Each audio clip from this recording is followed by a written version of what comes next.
E te atua ka tuku mātou ke kaha mai ngā mātua ko whiriwhiri kia ngā tikaini e o tiko tika i te mahi me ke ngākare o waha. Ka mahi I ngā pūkinga me te mātauranga I roto I ngā wānanga me ngā whakataunga kia whakaturi ai te tahi hapori e matatika ana e tū ko tahi ana kamutu ka whakawhiki anō I te oranga o tō tātou rohe kākatau anō I ngā take o te rohe I runga I te tika me te pono.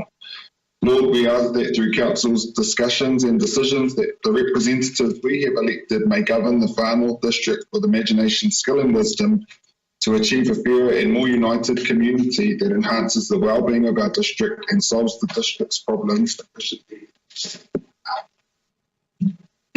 By way of apologies, I'll move to accept apologies from Chair Gardner for today and hope that she gets well soon. Also acknowledge that Councillor Radish is going to be online today. And also I will move apologies for the Deputy Mayor Stratford, whose grandmother is in hospital this morning. So she might come in late, but I did tell her that whānau is your priority. So if you make it, you make it. If you don't,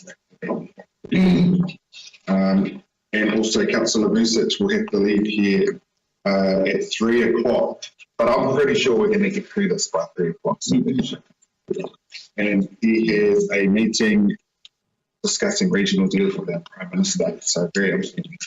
I didn't hear me to put in my apologies, but I'm at the same. We'll also add Councillor Cook to that for the notes. Please, if I could get a seconder. Aye. Councillor Rakina, all those in favour say aye. I think carry opposed or abstentions, that's carried. We have no dissertations for this meeting, but Fiona King will give a deputation at the 7th of October extraordinary council meeting on the land drainage bylaw. Mural announcements. And my maramataka today is Owenuku, which is a high energy room, which is good. I would like to thank all of our elected members for their service to the district and communities that you have all represented during the 2022-2025 triennium, but also noting that you're not off the hook yet because we've got one more extraordinary to go. I also want to acknowledge Mr. Warren Patterson, who's in the room today. Hello, Warren. Now, Warren is participating in raising awareness for Blue September. Thank you to our governance skills for turning our chambers blue today. Blue September is Prostate Cancer Awareness Month.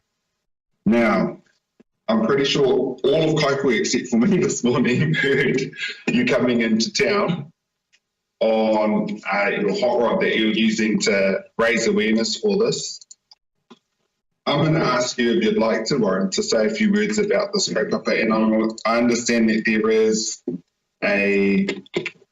something on in Orkara this Sunday. Hi guys, some of you know me probably. I'm the better half man. Like I said, thank you for the opportunity. I just use it to raise awareness for prostate cancer across New Zealand. I've certainly suffered from it in the last 3 years. And I had no symptoms, no. It was only picked up in my PSA levels. So I'm just out there encouraging our young men and certainly our older men as well to go to the blood test. Simple as that. And follow your own general health. I belong to the Wongaray Hot Rod Club, have done for 50 years. They have a hot rod show in Wongaray at Repco car park, which is down by the warehouse. And they raise money for Prostate Cancer Foundation. Last year we raised $4,000. We're hoping that we'll raise the equivalent or more this year. It's 4 wheelbarrows full of product. It's been donated by businesses in Wongaray and Kirikiri. And for $5 a ticket you have 4 chances. They'll be going on Sunday. From my end, it's just about awareness. Just getting your family, your elderly family, your children, ones that maybe 40 above, need to have a check. But it's good to know that you're being checked, because like I say, I did not know. came along and scared the shit out of them. But they've got on top of it. So that's what I'm about. And I'll just have the car out there for another hour or so and maybe raise a bit more awareness, and then I'll wander off. You will hear me when I leave. And yeah, that's all. Thank you, Marco, for the opportunity. Thank you to the staff for recognising the 1st September. And yeah, wish you luck for your meeting. Thank you very much, Warren. And now I read on the board explaining about your Footloose 2, that your nickname is Paddy, but that Councillor Court's nickname is Nandy. Is that right? Yes. Well, that's called Nandy by her grandchildren. Paddy and Nandy, thank you very much for using your hot role to help raise awareness for something really important. So all of the gentlemen in the room, I'm not quite 40 yet, but I'm almost there, so to speak. Know your body and get yourself checked. Are we going to have a shared lunch today? We'll have a cup for koha, or you can go on the Prostate Cancer Foundation of New Zealand's website to give direct donations, and we'll get our koha over to you so that you can tally it as a part of our larger pot. Thank you so much. I'll certainly make recognition of the Whanau District Council in Whangarei on Sunday. Thank you very much. I appreciate it. Thank you very much. Yeah. I also, as part of mural announcements, want to acknowledge the passing of Sir Tumu Te Himuhu Tukingo the Eighth, who was an Ariki, the paramount chief of Ngāti Tūparetua, who has passed away. E te atua watu ki aia te pio ki na tunutanga, kia whiti ki aia te maramatanga na tunutanga. Tuna restaurant on him, O Lord, and his future light shine upon him always. There will be a number of Far Northerners heading down to pay acknowledgements to Tumu. So our thoughts are with this whānau and any travellers who will be going down to Ngāti Tūparetua to Taupō District to pay acknowledgements there. I also want to, I'll come back to us the living, and I want to acknowledge and thank elected members who are not seeking re-election. I will commemorate or commiserate the others who are seeking on the 11th of October, or later we'll find out. But for the Bay of Islands Whangaroa Community Board, I acknowledge Amy Slack, who served a term there, Lane Eyre, 9 years, 3 terms, and Bruce Mills, the Mayor of Whangaroa, who served 5 terms, 15 years on the Bay of Islands Whangaroa Community Board. For the Kaikohe Hokianga Community Board, I acknowledge Trinity Edwards for serving a term on our community board, Harmony Gundry for serving a term, and Auntie Tans by Tanya Felia for serving a term as well on that community board, and thank them all. And we'll go up to Te Hiku and acknowledge Cheryl Bainbridge for serving 6 years, 2 terms on our Te Hiku Community Board. Thank you to you all. And I know that our community board chairs have acknowledged their members accordingly in their own meetings. Finally, and I don't see him online, but I'm still going to acknowledge him, and I think he'll join later because he does not want to be acknowledged. But I'm also going to acknowledge today Councillor Mate Rangatira Radich for 15 years, 5 terms of public service as a councillor serving the people of Te Hiku. We've got a certificate, and also, because it's for Maddie, a hunting and fishing voucher. Buy some bullets or to recognise it. And I'm just going to, I did write down a few words, I'm just going to acknowledge him when I find my notes.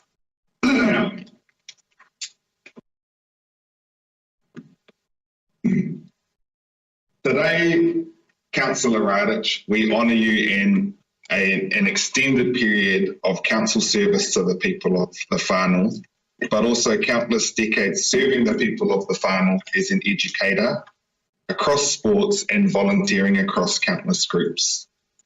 I have appreciated, although I probably haven't vocalised it in your approach, the special concern that you've had for affordability and value for money, roads and water infrastructure. Now today, myself and I also see Councillor Rakina and Councillor Kleskovich honouring you by wearing neckties And here's why. Councillor Radich has the privilege, for him, not for me, of giving me my first point of order, Mr. Mayor, at our very first council meeting that I chaired in this triennium. And his point of order was, point of order, Mr. Mayor, there are members in this chamber not wearing ties. To which I think Councillor McNally and Councillor Rakina then acted up because they were a little bit affronted. My response was, there are 1,001 problems on my list, and what people wear is not one of them. But I have appreciated the fact that Councillor Radich always presents himself and dressed very professionally for this role. And so today we're wearing ties for you, Councillor Radich. Surely Councillor Radich has the record of the most point of orders ever in these chambers, always coming from a good place, even if not all of them were right or ever ruled in his favour. I also would like to acknowledge Councillor Radich, who was one of the councillors who changed their vote to support the establishment of our Ngātai o Tokera Māori Board. And we've seen the great value that's been able to add over these past 2 years. Councillor Radich, it has been a privilege to serve alongside you for the past 6 years, and we wish you, your wife, and your whānau the best. And I'll ring him up later and he'll speak French to me, so kia ora. With that, we are going to get into our meeting proper, and we'll go to our confirmation of previous minutes, which is on page 6. From the meeting held on the 31st of July and the 28th. Councillor Research. And I will second. Councillor Research, if you pick out anything in the minutes. The other members. Then I will put the motion. All those in favour say aye. Those opposed or abstentions, that's carried. Item 6.1 in your printed agenda, the land drainage bylaw, has been moved to our extraordinary council meeting. So we are going to go to item 6.2 in your printed agenda, which is the Solid Waste Strategy 2025-2050 and Waste Management Minimisation Plan 2025-31 analysis of submissions and adoption. I will move, and Councillor Kiskovich has seconded. We've got Roger and Virginia. Virginia, you'll recall, presented to you first. Was it workshop or paper to us when we went to submissions? And it was a fantastic report. Do you have anything you'd like to add to this report today? I was really impressed with the level of quality of submissions that we got in. Some very good engagement levels as well. They assisted me in my analysis of the submissions and to present the recommendations that I have around some changes in there. Yeah, I say I'm really highly impressed with the Far North District Council engagement levels. So yeah. Yes, thank you very much. Are there any questions? Oh, sorry, I've already moved it. I will speak in favour of this. What it will come down to is welcome the talk, of course, but it's good to lead the people of the Far North across waste minimisation through, and that will be up to the new council to pick up. I just also want to acknowledge the significant number of volunteers that I've seen. Rubbish has been terrible across our roadways specifically, and there have been a significant number of community groups who have taken on the challenge to show pride in our place and to clean up the farm. Just on the weekend gone by, there was a significant clean-up between here in Kaipiki and Aweni, with countless rubbish bags picked up. There's a process that we have within council so that council can support community groups in that space as well. But at the end of the day, education is key, and that's a key part of what we're seeing in our agenda today is education, because it shouldn't even come to that. People are doing the right thing. I am excited by the contestable funds that can be used in this space and what that could potentially mean. So I applaud staff for this process, and am speaking in favour of today's communication. Councillor Peskovich. Kaore o kuku Mr. Oro tēnei kaupapa e whakawhanake ana e Felicity o tiratana māmai no toi te hiku o te ika.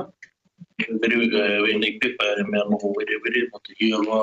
I nāne, nā reira kei te tautoko hau i o wāti i o kupu i tēnei ata, me te mihi nui kia whiauna kei no tira ngā kaimahi nā rātou tēnei ni whāti whakarite i tēnei rā. Kia ora kapa.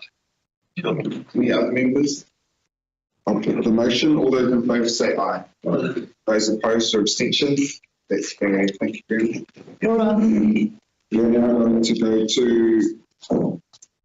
item 6.4, item 6.3, the Tūhaka Whanake Development Contributions Policy Analysis of Submission has been deferred to an extraordinary council meeting on the 7th of October to allow you all the opportunity to read the questions that have come through. So we are going to our rating relief policy analysis of submissions and adoption of relief policy, which is on page 310 of your agenda today. The recommendations that we approve, the staff report on our rating relief policy analysis of submissions in attachment 1, and adopt the rating relief policy 2025 in attachment 2 under local government. Councillor Research and Engineering. Councillor Haukia Padua. Go to Councillor Research. No, that's fine. I support speaking. There's been a bit of work being done, and I know I just thank those that have actually shown that. I think it's fair and equitable, strictly. Councillor Haukia Padua. Thank ko I tahi o ngā kōrero e mea ngā me ka hāwhenga reiti o ngā kuia kaumātu. I'd like to think that there could be relief for our senior citizens. They take up less space, they eat less, they waste less, they use less. Yeah, I just think that's something we need to think about and acknowledge. They struggle a lot. And, you know, with power bills, rating bills, and I did dislike it, elderly every year have to go back, come back to the council to ask for rates remission. You know, at a certain age, it should be just granted. They're still contributing, but again, they use less. Councillor Floyd. On the rating relief policies, a lot of them, well, they're the ones that we've had previously. Currently with our land-based rating system, it means that those people with larger areas of land pay more for rates. But what currently is not acknowledged in our rating relief policies is areas that are of Indigenous biodiversity, and this came up as part of our district plan hearings as well. There's no incentives for people that have Indigenous biodiversity and are preserving that on behalf of not only the district but our whole country and our planet in general. Also, there's a lot of rules under the regional plan as well as under our district plan about preserving that. So essentially that land isn't utilised for any productive purposes. That's not one of our current rating relief policies, but I just wanted to highlight that because as part of our new district plan, these matters will be coming up more because we've got the chapter for Indigenous biodiversity, and also we've also had that debate about SNAs. Capital-based rating may have a more reflective balance to address the non-productive use of Indigenous biodiversity and SNAs, but that's not currently on the table. I just wanted to highlight this now for the new council, because I think it will come up more, because if you're not utilising your land, just like we have with whenua Māori, then why should you be paying rates on it? So I think it's a big discussion for our district with such a huge area of Indigenous biodiversity, and I think it'll come up more, particularly around that discussion with capital-based rating. So, thank you. Councillor Research, right up reply. No comments. I know what Councillor Poy said, and yes, capital value rating would make a difference. Okay. I'll put the motion. All those in favour say aye. Aye. Those opposed or abstentions? That is carried. We now go to item 6.5, which is on page 349 of your agenda. A review of alcohol control areas proposal for public participation. Get a member. Councillor Markina. And I will second. Councillor, any commentary? I'll wait till the end, thank you. Any other members? Any commentary from staff? I'll just make a comment that we've been through the community boards and it's been quite a substantive piece of research that's gone on this. So just want to thank all of the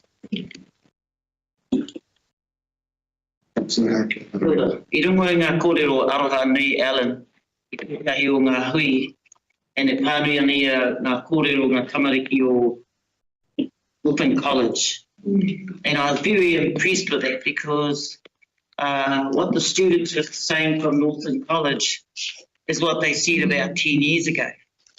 We want to be protected from drugs and alcohol. We don't want people doing it around us. And so I'm really happy about this. When I came in 3 years ago, I can recall there was some people used to think it was okay to drink at the kids' playgrounds. That, you know, they weren't harming anyone sitting there all day drinking alcohol. So, hari kua mo tēnei. And mihi atu ki ngā tamariki o Northern College, who's obviously gone through, you know, that process with where the board is dismissed. And I hope that we find some really innovative solutions so we don't just put a Band-Aid over the top of the same problem, nothing changes. And I think that needs a radical thing. So ka mihi atu mō tēnei kaupapa. I'm also happy for Ngātu Lake, Ngātu and Awanui, because we've had people spooning around and smashing bottles, and we've got lots of kids using that lake every day for training for waka ama. And last night I saw a text saying, be careful when you're moving this waka. I keep finding glassy, and that's away from the public area. So, hari kua mō tēnei. Kia ora. Councillor Rakin. Kia ora. Just want to mention to the team, your team for preparing this implementation process.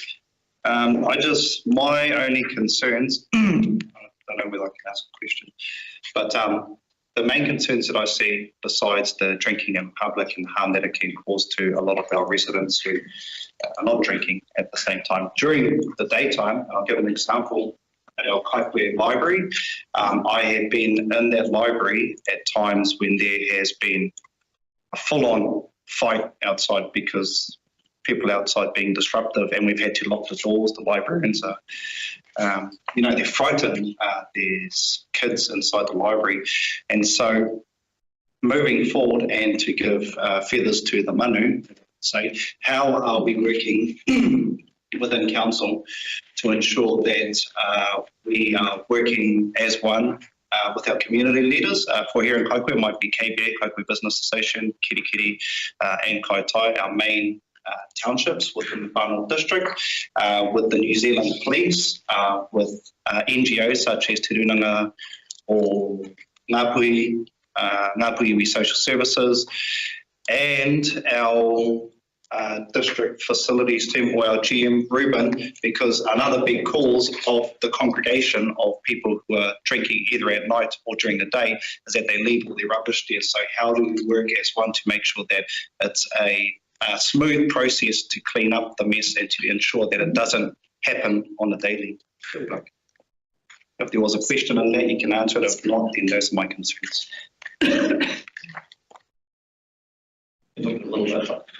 And things like that, we're in the placemaking plan is in place. I think that's a good start.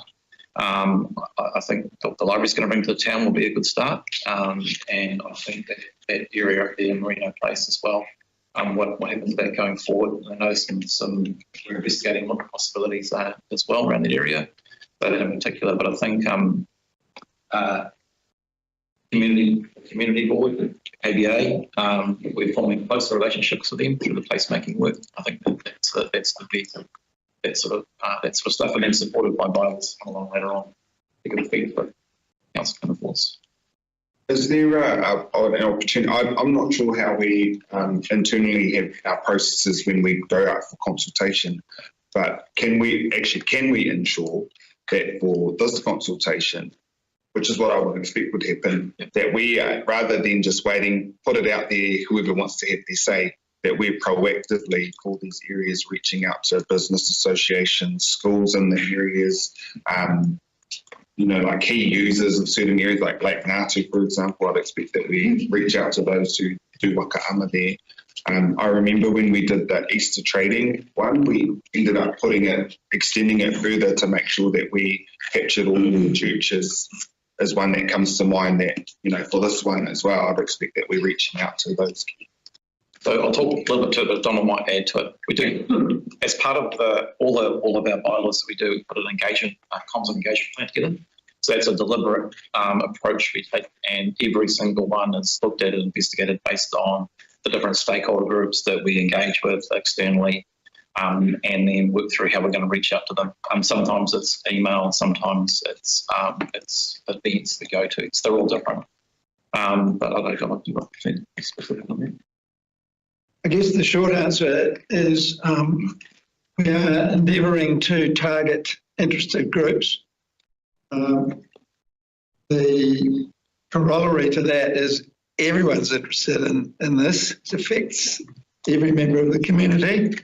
We're specifically looking to approach the Hauora health organisations.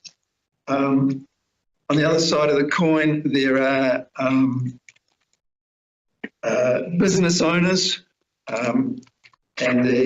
whose car parks we are going to be declaring as alcohol-free. We're allowed to under the legislation, but as a matter of courtesy, we are approaching them and saying, hey, by the way, we're planning to make your car park alcohol-free. You have the right to have your say about that.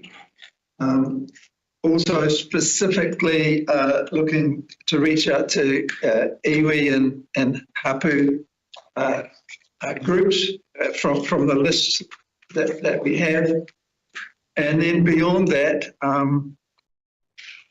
was very, very heartened because we ran a survey. It was May, June, and this is an issue of big concern to the community. We ended up with 450 odd responses, which is, really solid. So we're anticipating that the news will get out that we're doing this, and we believe that we'll get a good general response anyway. Excellent. Any further questions or comments? Thank you.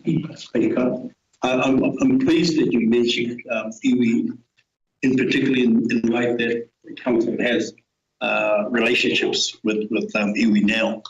I'd like to think that they be part of that group where you actually contact so that they can activate within their own structures in participating in this.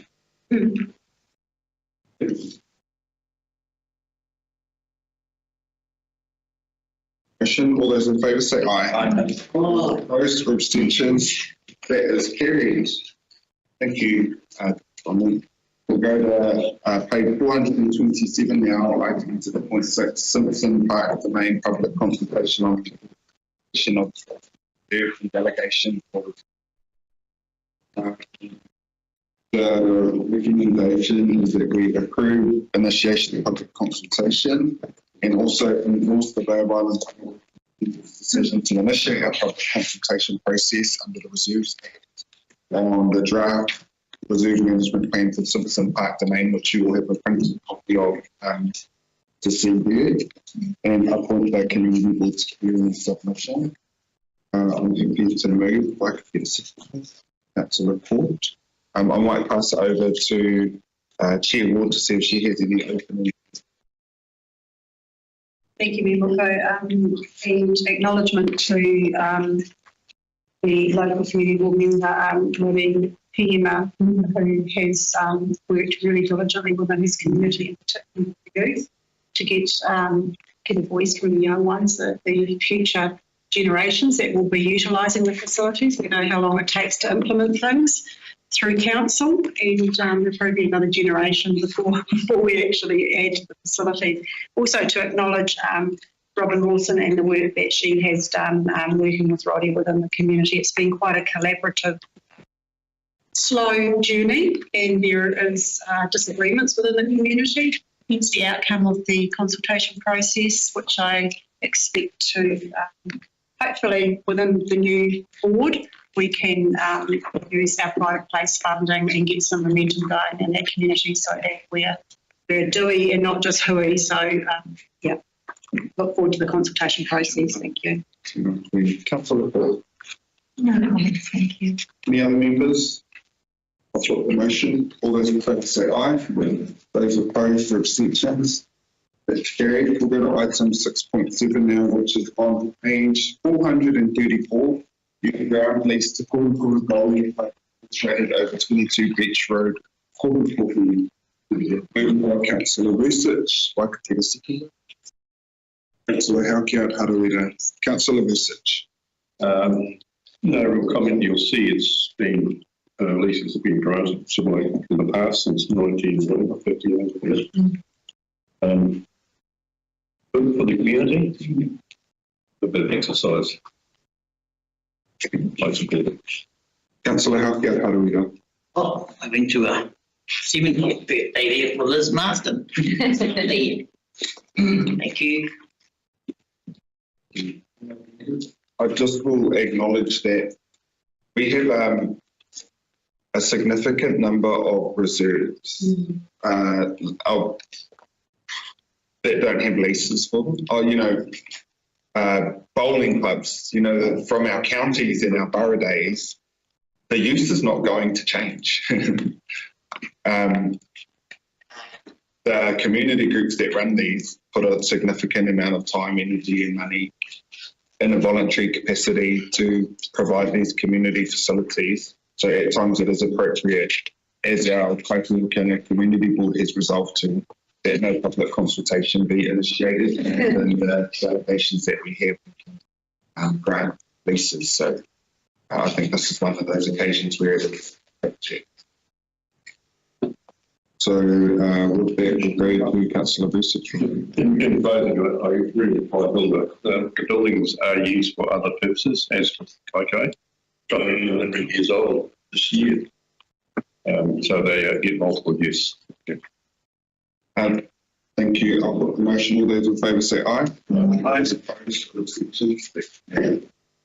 I will add now that we've repassed it, is that a lot of these groups also need a lease in place to show that security of tenure so they can get external funding to do further upgrades. We'll go to item 6.8 on page 441, amendments to delegations under the Reserve Management Act.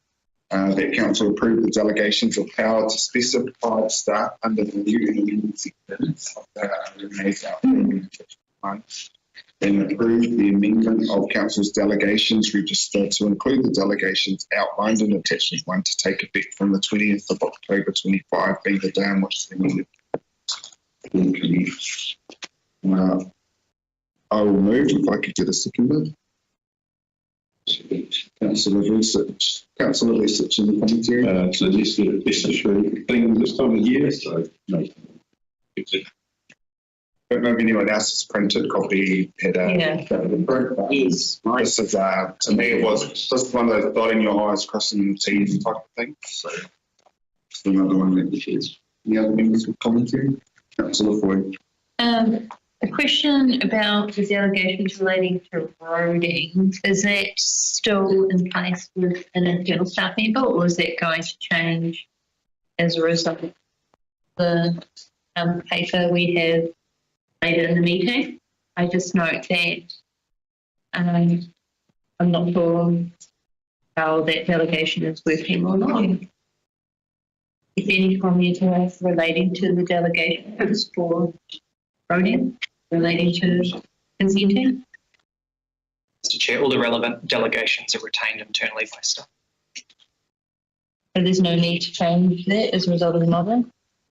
Okay. Thank you. Motion, all those in favour say aye. Those opposed, abstentions, that's carried. We're now going to go to item 6.9, which can be found on page 444.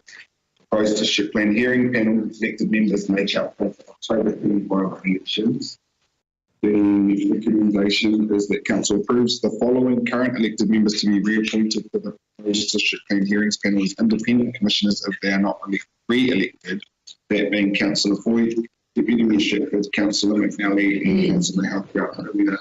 And appoints if required one or more of the above persons to council's approved commissioners making good civil certification lists if they are not re-elected in October 2025 elections. I will move. By Councillor Research. Can I just a point? Can we ask our legal department before we vote relating to councillors voting on matters that had their name in the resolution?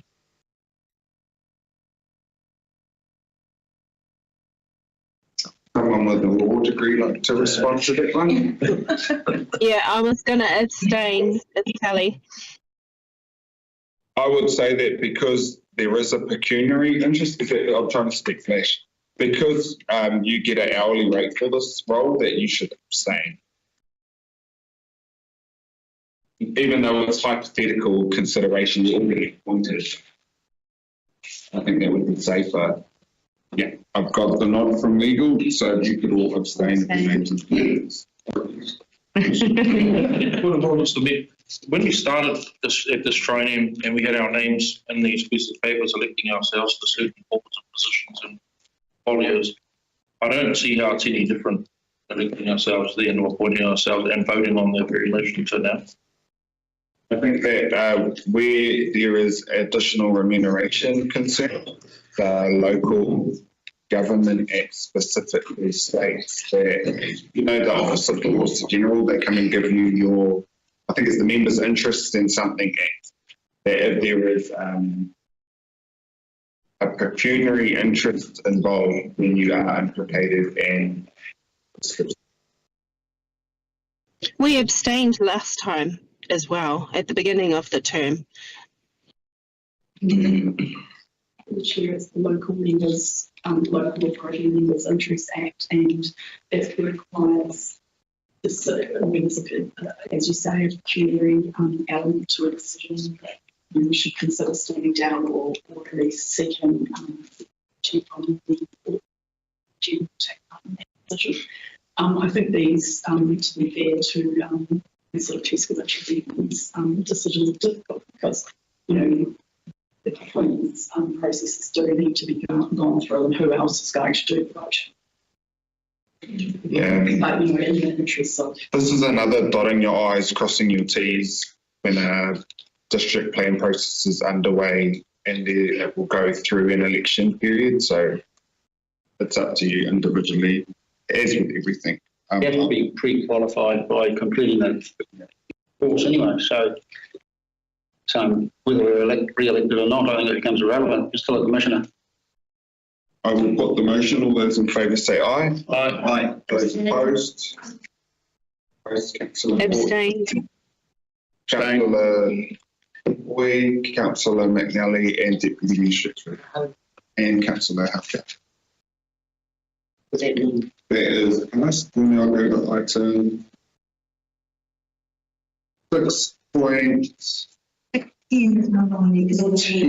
which is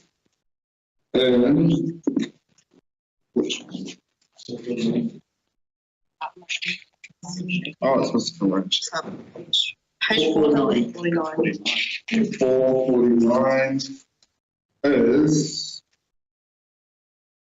6.10 Te Kiri Maiwai o Papatuanaku Whenua Māori strategy.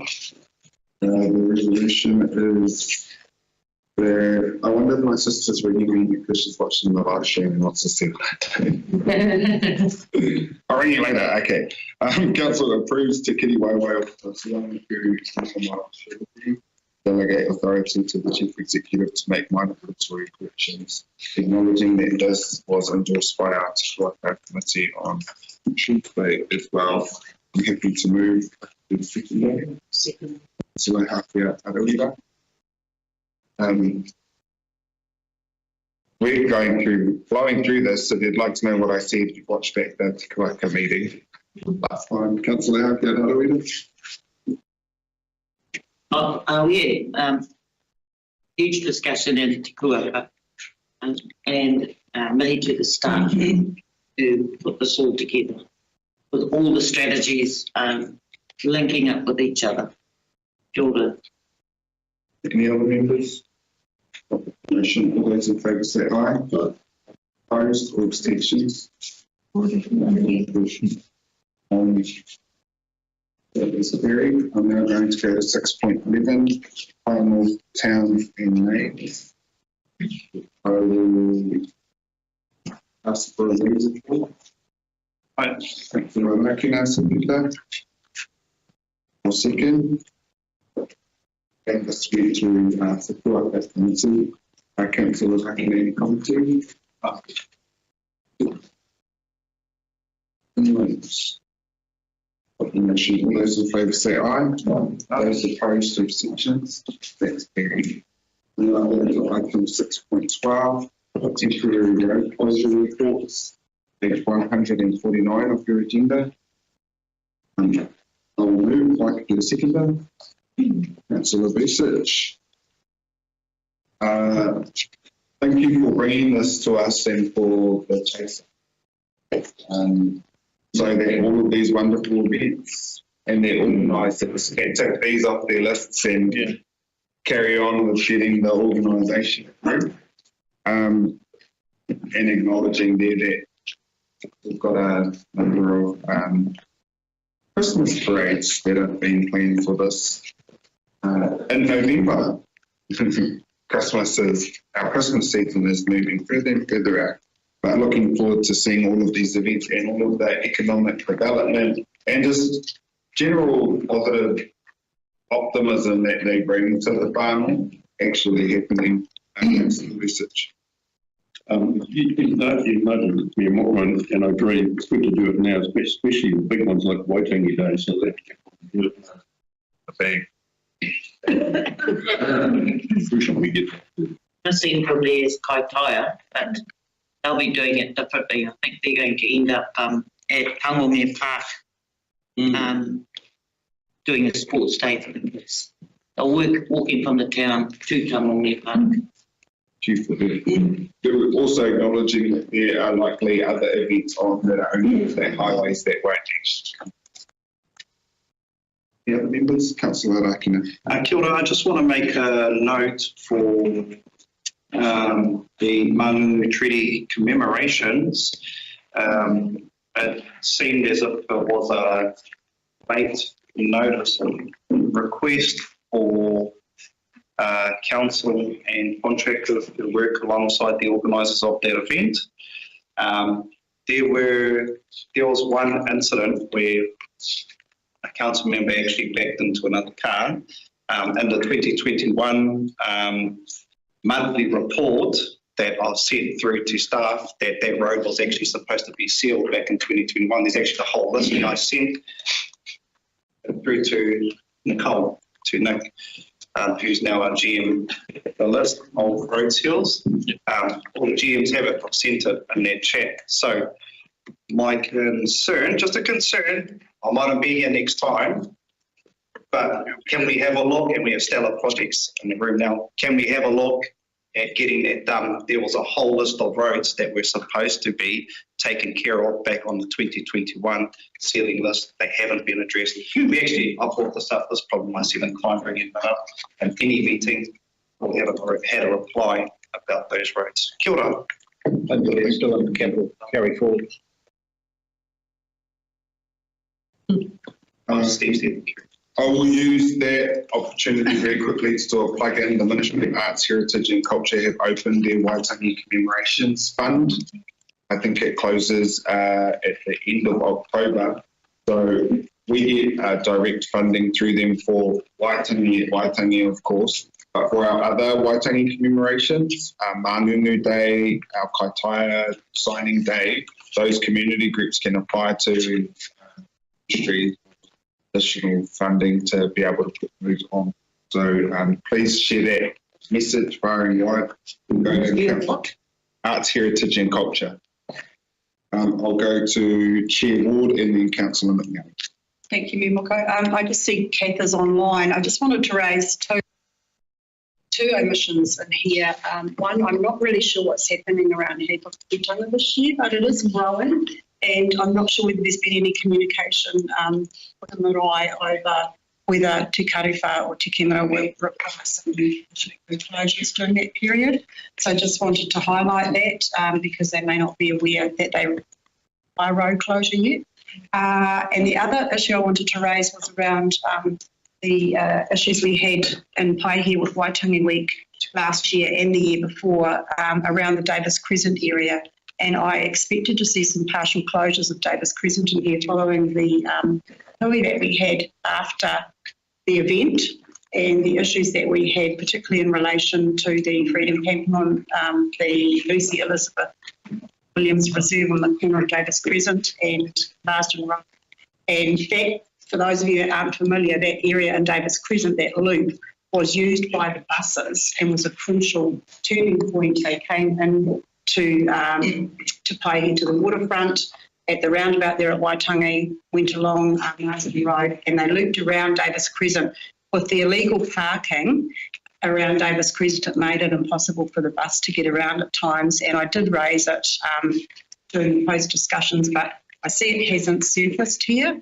So I don't know whether Kath wants to comment on that or whether any decision was made, but it is a very hot spot for just people just parking, and including that whole Waitomo petrol station. In fact, I think this year they may be going to close because no one can access it because of the illegal camping within the petrol station itself. So just that area is one of my concerns, and I guess there's time between now and Waitangi Week to resolve that. Kath could comment, please. Through you, Mr. Mayor, if I can respond to Chair Ward's query. So absolutely, we will be working through the details. The decision in front of us today is to get Council's approval in terms of progressing with these road closures.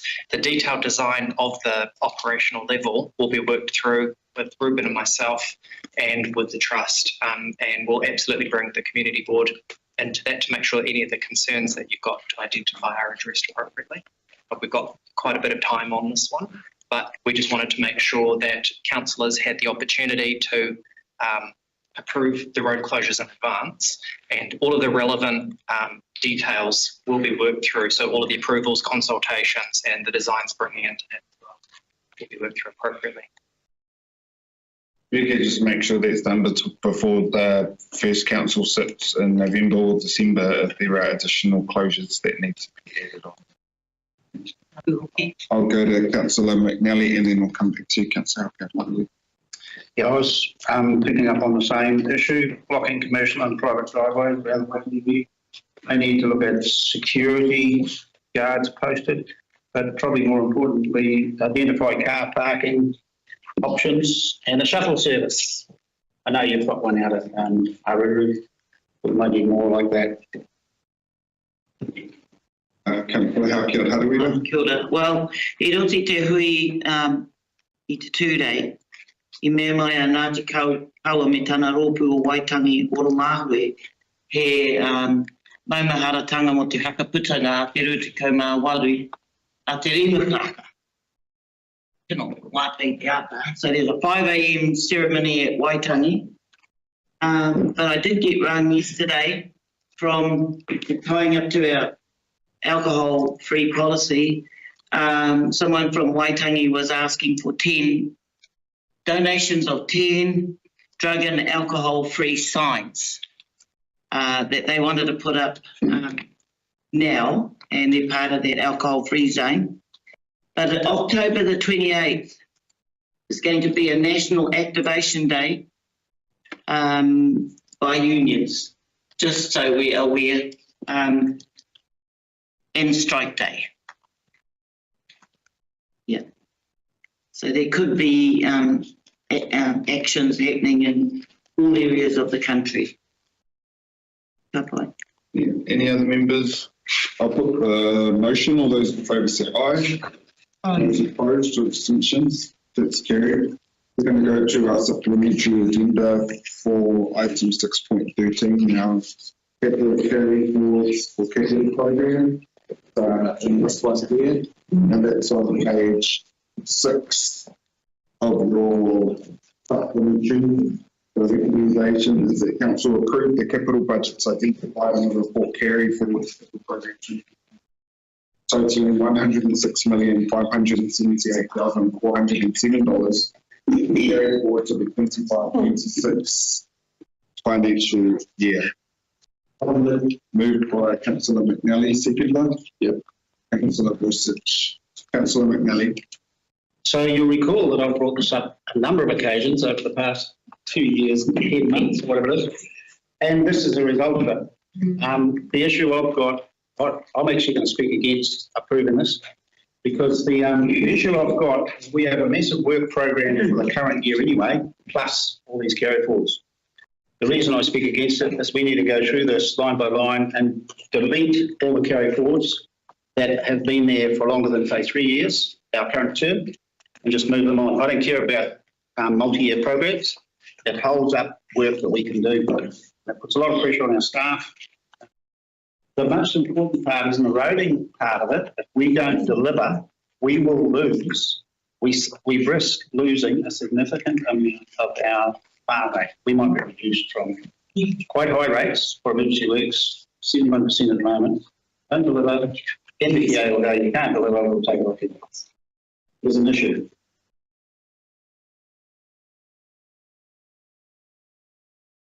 Commentary.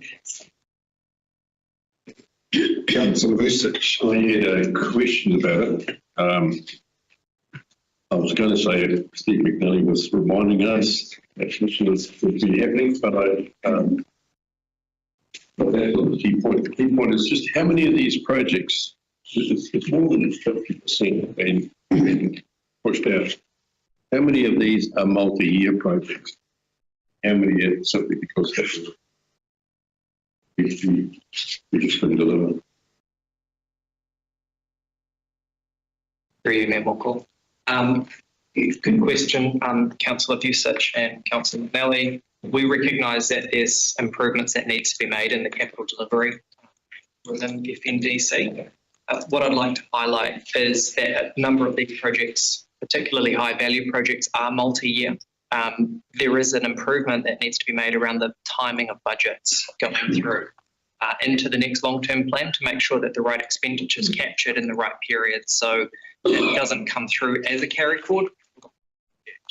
The risk of not approving this paper today is, as Councillor McNally's mentioned, there's $37 million of NZTA funded carry forwards, which if approval is not given by councillors today to continue forward, puts those projects at risk, particularly ones which are underway and in progress. We have also a number of projects which are in our water services delivery plan for local water done well, which would need to be considered in making such a decision, and carry forwards on projects which are freshly kicking off, such as the library, the main street. We fully recognise that there are improvements to be made in the project delivery, and that's a mahi that the Chief Executive is supporting and keeping a keen focus on, which we expect to see significant improvements going into the next long-term plan. And specifically in the transport space, which makes up the majority of the carry forwards in this area, we're working actively with our consultants at the moment, Stellar Projects, who are experts in project management, to work through and identify areas to improve the discipline, the transparency and the reporting in those areas. Not only for elected members, but for the community. So there's a significant piece of work which is happening there. And I can ask, we can direct specific questions to Benji and Dave, who are in the room with us today. Supplementary, thank you. Supplementary question relates to the there's this current short plan ends in June 2026. How many of these will be achieved by the end of 2026, given that the risk of the $37 million carry forward, as Councillor McNally's outlined? What's your risk? Can you give us? The focus that, through you, Mr. Mayor, the focus that the transportation team have at the moment is ensuring that we're working closely with NZTA to work through the progress of the projects in that market. So I think we have, the latest update is there are 74 projects which are currently in various states of flight. The Stellar team are working through each and every project in that list. Some of them are currently in construction, some of them are going through detailed design, some of them are still scoping. It is quite an exercise to work through all of those projects to fully understand in a prioritised manner, particularly around the emergency works, to understand the status of each of those projects and to put them through the appropriate delivery mechanism. And by which I mean we have the emergency works panel, and we have our ops and maintenance contracts, which also have capability to deliver. So for each individual project, we are looking at the most appropriate way to move those forward in an expedited manner, given the time frame that you've mentioned, and looking at all avenues to deliver that program within the time frame that we have.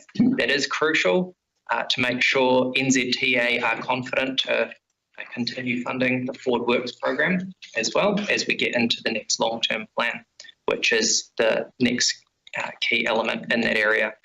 And we have senior staff working alongside Stella, giving assurances to NZTA that we're working confidently through that process and improving the discipline in that area going forward as well. I've got a list, so I'll jump in first. Charlie, my concern with this paper is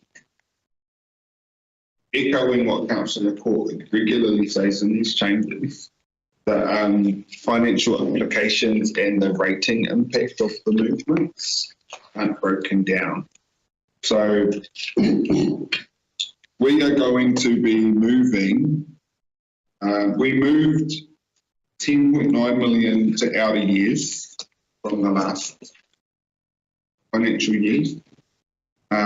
We are carrying forward 106.6 million to add to our 184.1 million already approved capital works budget, which brings it to a total of $290.7 million for the 25-26 year, of which we're almost halfway through.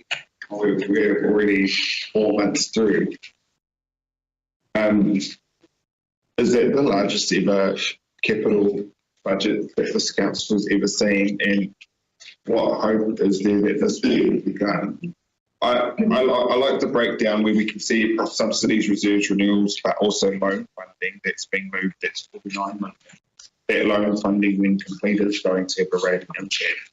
Is the incoming council going to be walking into numbers that just go through the roof in the next year, the year after next, you know what I mean? Like that's, or is it going to be fine because we'll move it across from a rate to a water rate, so it won't be the council's logo that's next to it. Can you just talk a little bit to that? I also do understand the multi-year projects, but then I also echo what I've said previously, is like, do we not have enough project managers in this organisation to make projects happen? Builders are crying, screaming out for mahi, and they're doing things for the cheap because they need mahi. We had a 2.4 million, I know, originally for the upgrade of Memorial Court, but that's something that you could just get a local to oversee and do, and that was 2.4 million reserves funding that that'll be a complete project, and it would be done cheaply. You'd get even more. Can you just give me any wider commentary around that? Yes, absolutely. As we work through each of the capital items, we are looking at how we best delivered. Market has capacity, you're absolutely right, and it has a significant economic benefit to the region in terms of how we, the delivery of those works. I couldn't comment as to the scale of this, the level of carry forwards versus what we have had historically, but there will be resourcing requirements that staff will need to work through to make sure that we deliver with the appropriate level of project management in this space. As far as the rating implication is concerned for incoming council, there will be in the capital carry forwards list that you have in front of us today, we will be taking a strategic view on the return on investment for some of those works, particularly in the roading space for works which are unfunded, and how we can best allocate that funding going forwards. And that will be brought back to council for consideration as a part of the next annual plan process. And just to remind elected members, the numbers that you're seeing will impact rates on completion of the work. So once it is finished and it is then rated for via depreciation, etc., in the following year. So the decision that you have in front of you today won't have a direct impact on what we're seeing in the annual plan, other than the works which will be completed within the next 9 months. Yeah, that's the point, is how much of the works is going to be out of the $290.7 million of the free today capital budget that we're going to be putting on this organisation for 25-26, reminding us all that it's October now, is going to be complete. 26-27, that's going to when it will be impacted on what's included. Anyway, I've got Chair Ward, then Councillor Hauke Harawira, then Councillor Court, Councillor McNally and Councillor Ford. Thank you, Miluko. I just want to speak in support of this today, because I would have expected councillors to go through, like I did, in a line-by-line breakdown and pull out what was significant and important to us to continue BAU, and also to commence some of our projects. And also, if you recall, a couple of months ago, we had Rānaka come and present to us on their placemaking stream plan and the carryover required for that, which is in here to complete the project. There are a number of projects in here that will straddle several years, and there are also a number of unknowns with emergency works. And I think to have it all bundled together is not helpful, but it's also very difficult to separate it out. But it could have been done perhaps in a better manner with community board priorities listed separately, and also the likes of some of the bigger items like expiries of consents on big, the reason that we're being held up on some of these is land acquisition. That could happen tomorrow, it could happen in 12 months' time, we don't know. So I just want to stress from the community perspective the impact of this, and any potential part payments in this next financial year or completion of projects will be under threat, not adopted today. I do have other members, but I do have Can you spending order on it? I should know by the third year in last meeting. I have an amendment Passed a note. for the sake of, I think I can short circuit it for you. if you can give your amendment, because then others can speak to it. I'm pleased I've spoken to everyone. The reason I would not oppose the motion as it currently stands is that we're basically approving a big lump of money. What I'd like the amendment to read is that we review all projects in the carry forward budget to establish the prioritised work plan, reorganise all carry forward to establish actual expenditure required annually. Because some of this is still in the design phase, some will need resource consent, land acquisition, there's tenders, there's the build part, and then make sure it's been done properly and then sign off. Some of those projects may well take a month, others might take 10 years. I doubt they're going to take that long. But the way it's proposed, we're shifting a big lump of money and we still don't know what's happening first. The priority plan has to be in there. If you could chuck that up, please, Aisha, I gave you that, and then we can keep carrying on, and I'll support that with that amendment. And it's going to be the CE and the team that has to work through that. But then we'll know exactly what we need to spend this current year, the 25-20. We've got 9 months to make sure we get all the subsidies that are available. I'll wait for that to be put up. Just when the temperatures reach the right level, I'm looking around the room and you're all dying. Shall we open that big door and this one over here and a bit of air? And bring your blanket. I don't think I've got a lot of hot air. This is not very healthy. Dark room, hot. Sorry, that's the Seconder to support the amendment. I hope. Councillor Halkett, how do we do? Now be the what you speak to. Councillor Halkett, how do we do? I see often here, balance of budget not required. Is that because it's under budget or excess budget left over? Really, Mr. Chair. In some instances, yes, it's when projects come in under budget, and in some instances, it's when project funding has been deemed as not being appropriate to be applied to a project for various reasons. I suppose I'm also interested in some projects that I know we approved in 2023 that they haven't even started. And I'm talking about out at Hokianga, I can't find it at the moment. You know, the one about fixing piles. There were 3 jobs that had to be done. One was at Horeke, and this has done. And I'd like to know, not today now, but if this goes through, like when is it going to happen? Not today. The number. I'll go by my previous order. So I'll go to Councillor Courtney. Thank you, Your Worship. We reviewed all of these as part of the annual plan, so there shouldn't be any surprises to anybody in the club. I want to speak specifically to roading and water and wastewater, not stormwater. So the carry forward budgets for wastewater and water do form part of our local water service delivery plan. It would be significant risk to this organisation if we were not to carry those projects forward and revisit where they are in the order of delivery. We are on a trajectory to have the new water service entity stood up in 2 years. We've agreed to that, so we need to hold the course for that. In relation to roading funding is allocated on a 3-year cycle by the National Land Transport Plan. It is not at risk.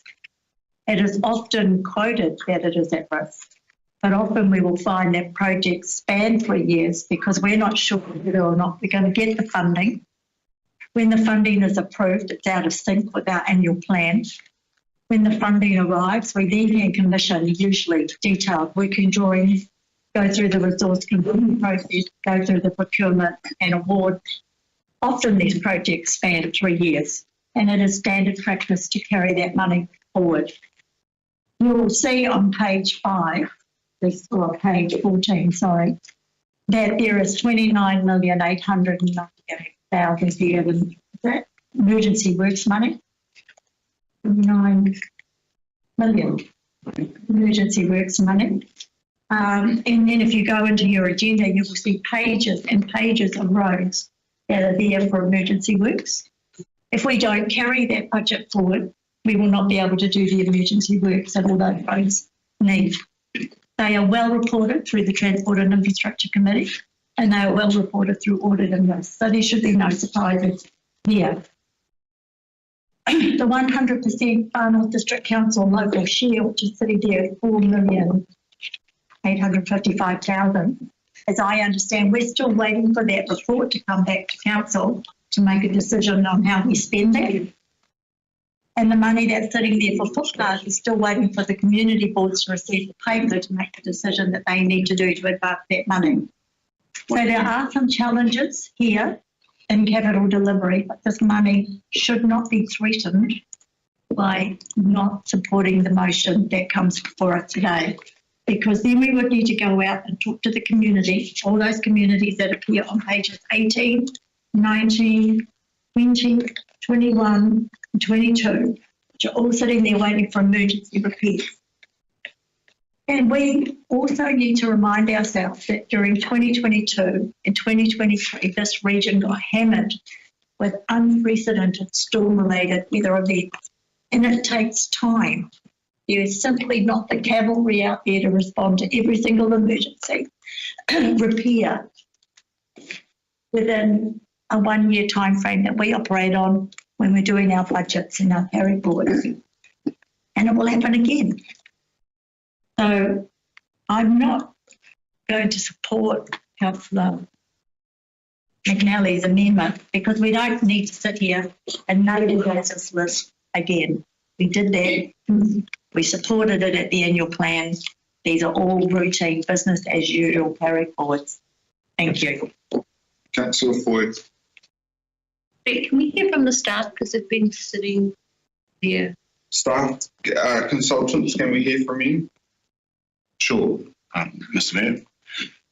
We obviously are committed to the program that we are currently analysing and as well as determining the order of priority. And they are based mostly on projects that have been put through the design process. The other point to make is also the time of the year, which is now the construction season starting October the 1st. And so we're endeavouring to have several projects through the panel, going through the panel in the next couple of weeks in order to get works underway in the drier season, albeit there hasn't been much of a dry period of late. So also our commitment is to ensure that the funding that's associated with the ZTA's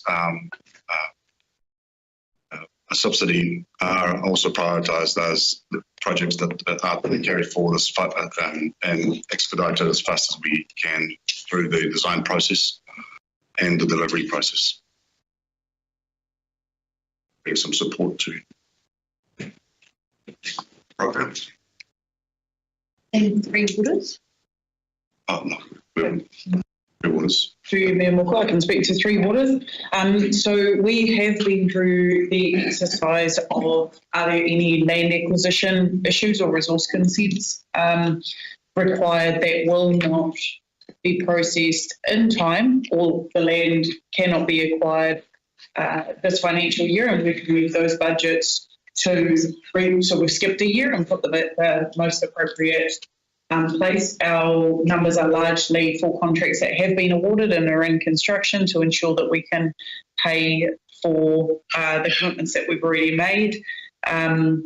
We, as Councillor Court has said, have a number of commitments that we have made for works with local leaders done well, approaching our compliance. We've got one project that still has an abatement notice. The other three have been, the construction has commenced, all been completed on those, sorry, and then there was was one more thing that I thought about. Oh, if it's any consolation, actually, we are 3 months into this financial year. When I have a look at the amount that we've paid contractors and the commitments that we have raised in those first 3 months, we are 25% of the way through this financial year. So if it's any consolation, we've quarter of the way through the year, quarter of the way through our commitments, and so that balance to pay the budget is not projects that are starting from scratch.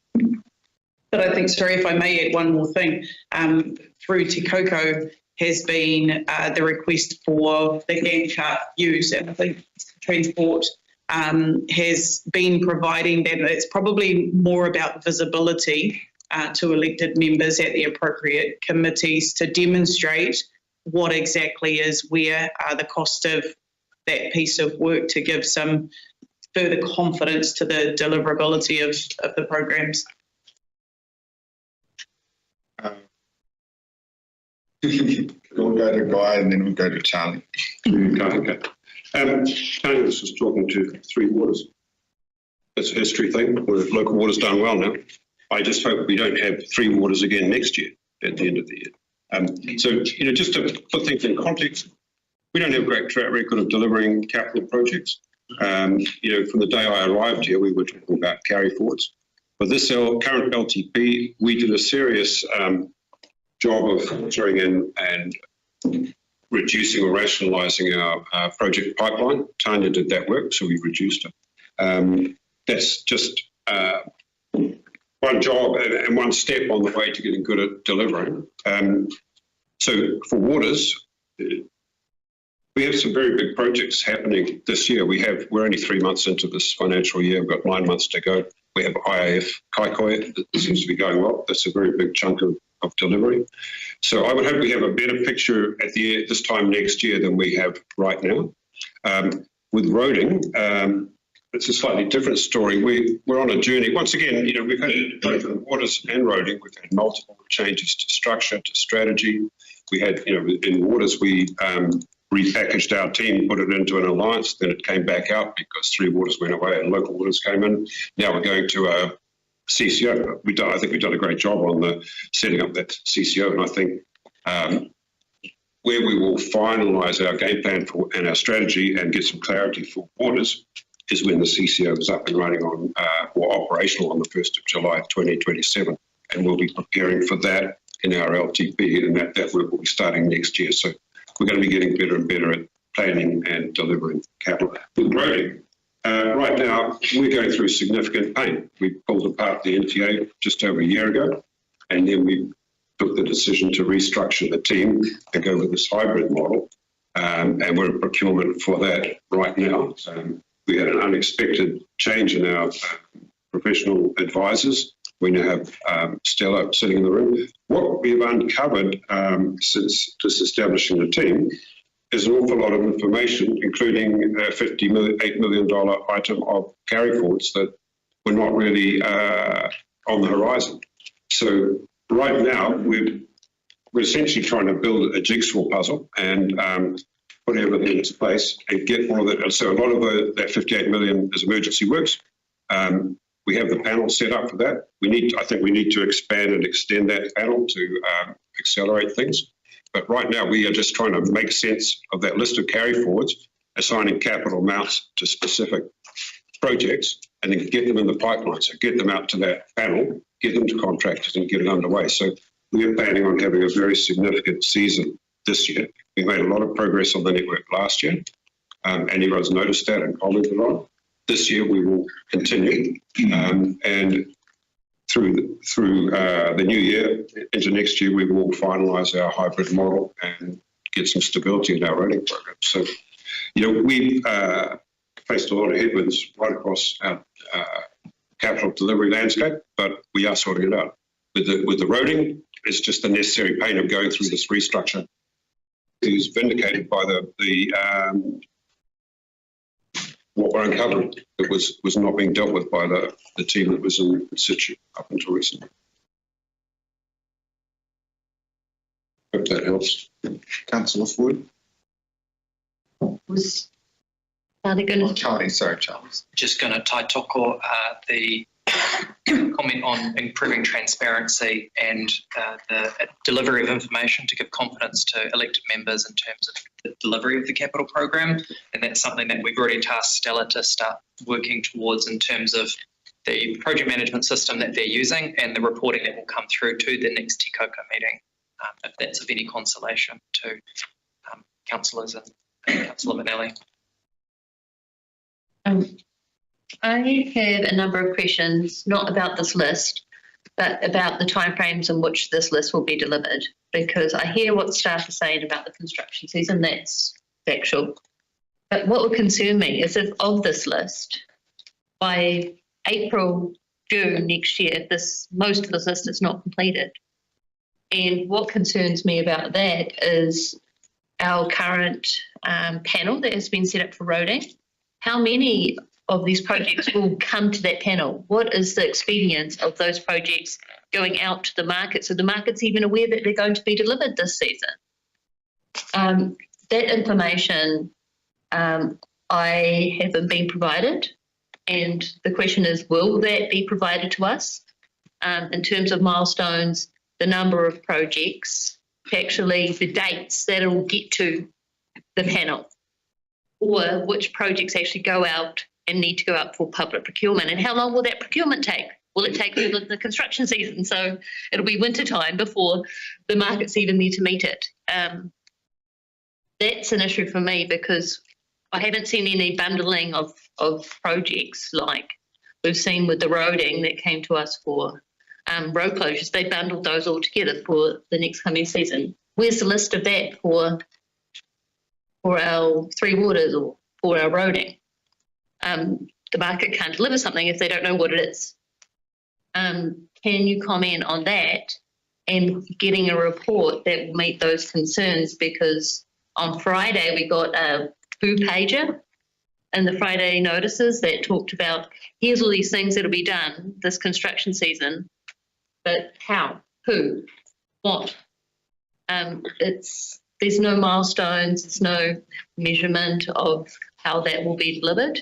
Can the staff please comment on that? Through you, Mr. Mayor.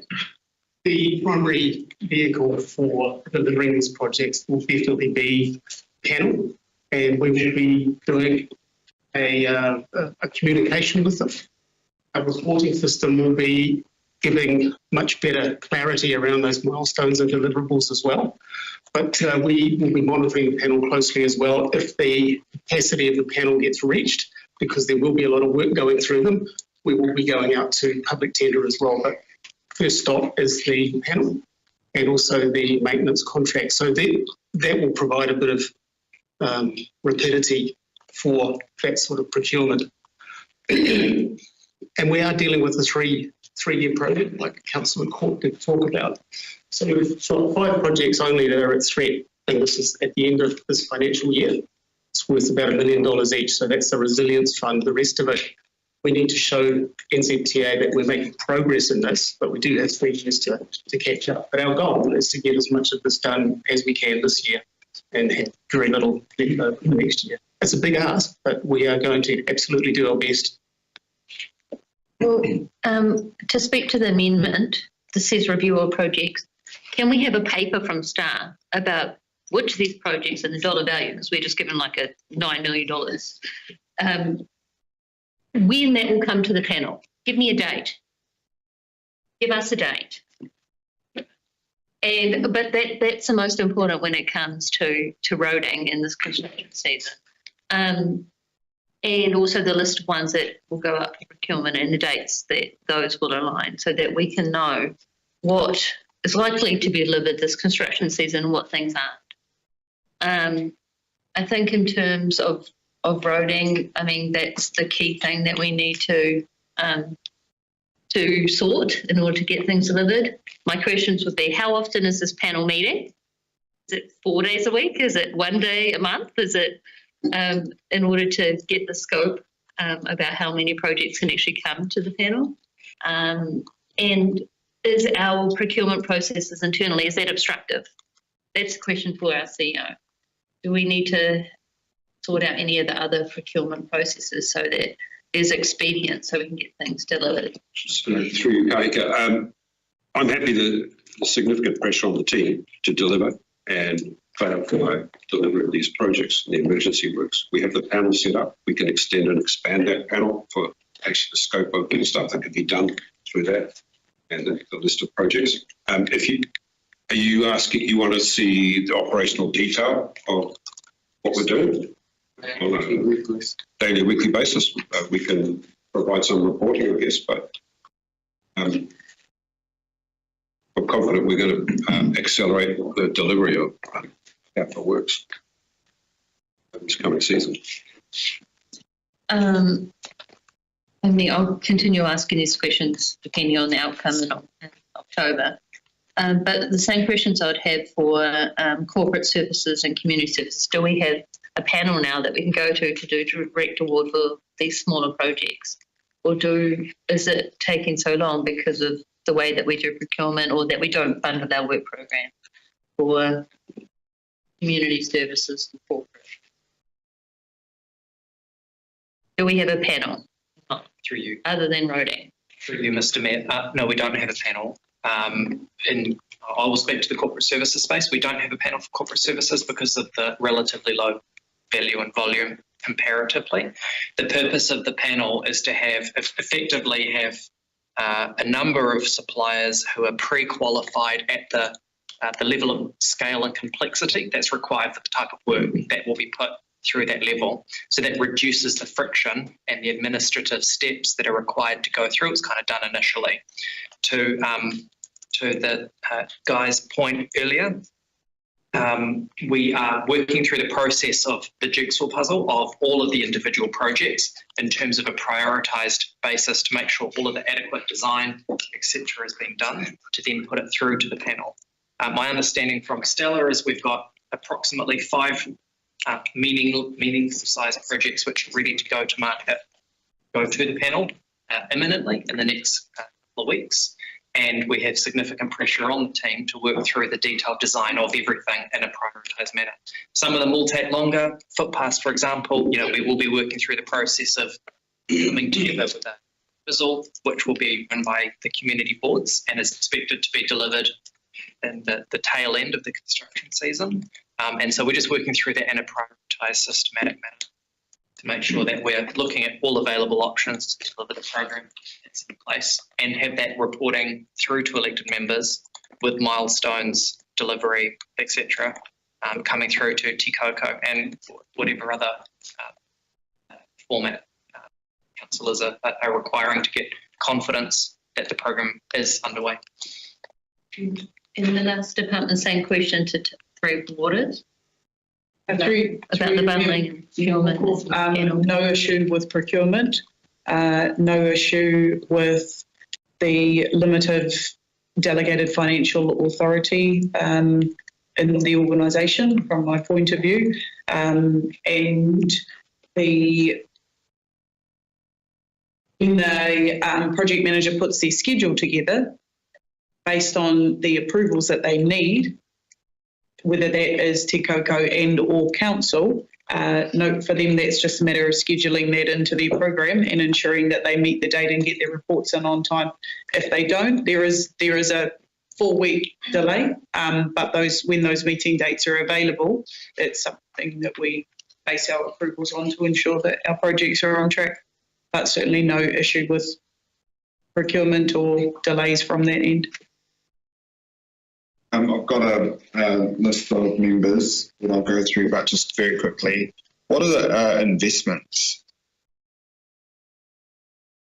I've never seen that as a list item for capital projects. Question. If I can come back to you in a minute, I did ask the same question and it's just... Through the chair, that's Kaitaia Warehouse.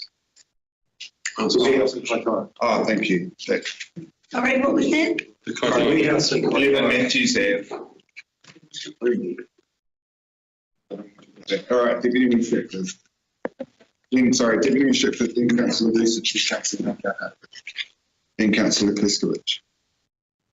Part of me wants to speak in favour of the amendment to just remove rangitane maritime, but I won't, because there is a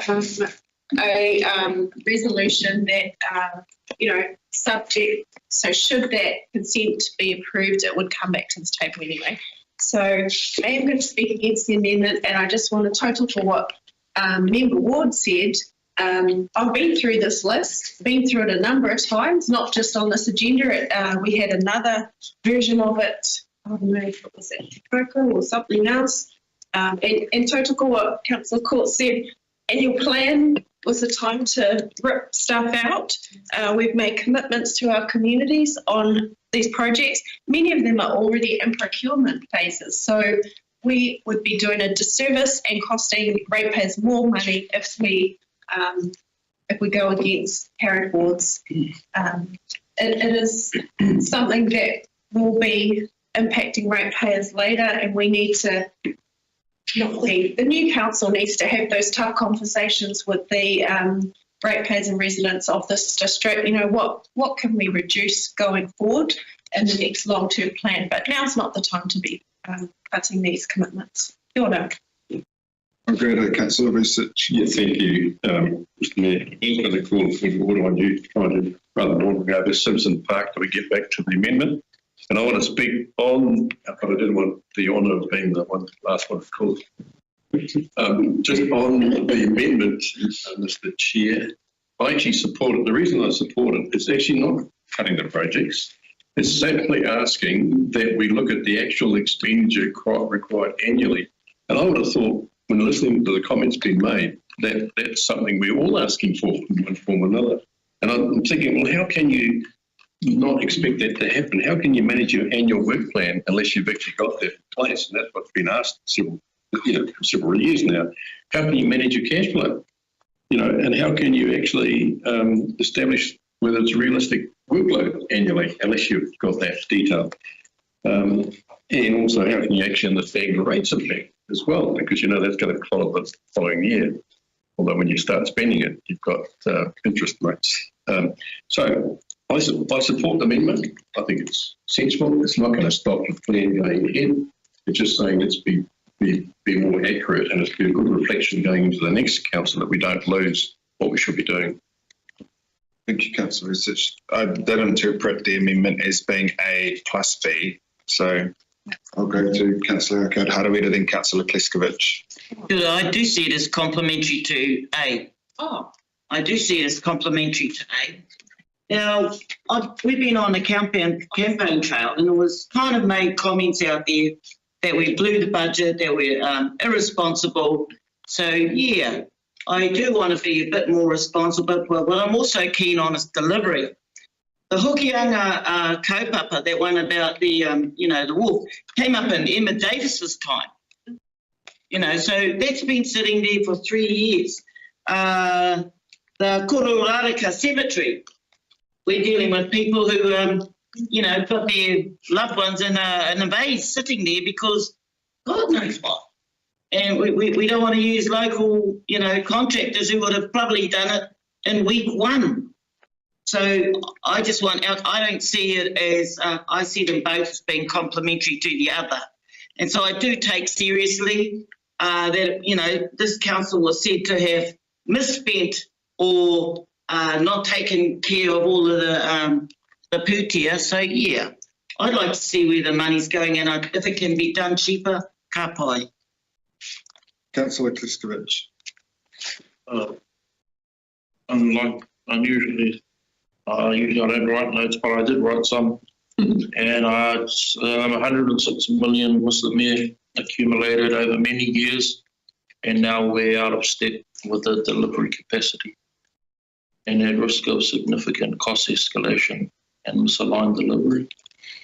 I think I support the amendment from Councillor Daly. I think we need to fully review this list with timelines. They need to be deliverably tested. They've got to be relevant. And any of the stale carryovers, we should put to the grinder. And we need to use Far North Holdings moving forward. I think we don't use our CCO enough to deliver projects. I think this council sucks at delivery. If you ask anyone in Kaitaia, with the waste of money up north at Sweetwater, and I know we go on about it all the time, I think if we're serious about accelerating the delivery and avoiding waste, we should use our own CCO to get ahead of the risk, to clean up our books and empower final holdings and refocus us here, councillors, on delivery. I have a point of clarity. As the seconder firefighter has said that B is an and. Can I just have that confirmed by the mover? Mover. Yep. Thank you. Can we add the and? Can we add the final holdings will do it? Right, I'm going to Councillor McNally for right of reply for the amendment. Yeah. So part of my reasoning for creating that debate was that prioritised list needs to be available post-election for any new councillors. This is a work program. Yeah. We didn't know about it when we got in. I asked for carry forwards, never heard about them. I understand exactly how it's put together. I created a lot of the, on the regional transport plan, created the work plan for the road. So it's a bit disappointing that our long-term councillors, Court and Chair Ward, don't understand what I actually know and did. I support supporting the carry forwards is one thing, but I don't believe the councillors understand the impact on delivery of carry forwards. If you can't complete in a year, you need to make sure that you can get a delivery program that, as Councillor Kristich has just said, what can we achieve? Last year, when you look at the numbers there was a budget of 146 million capital budget, and we delivered 75, half.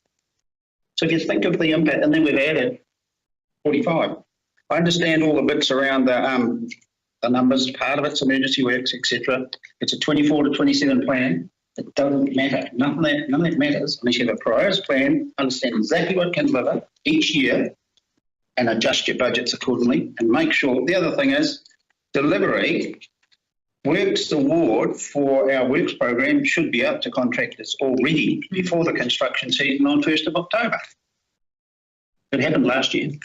Late December, early October, late September, early October, the contractors had this, and you got a lot of work done last year, but we're still behind. This is about delivery, and I think that will assist. Thank you. The right of reply has been given. I'll ask members to play the kaupapa of kōrero for the remainder of the meeting.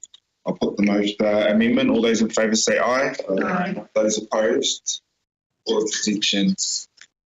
I'll now go to, I will move this as a substantive motion. If I could get a seconder. Yep.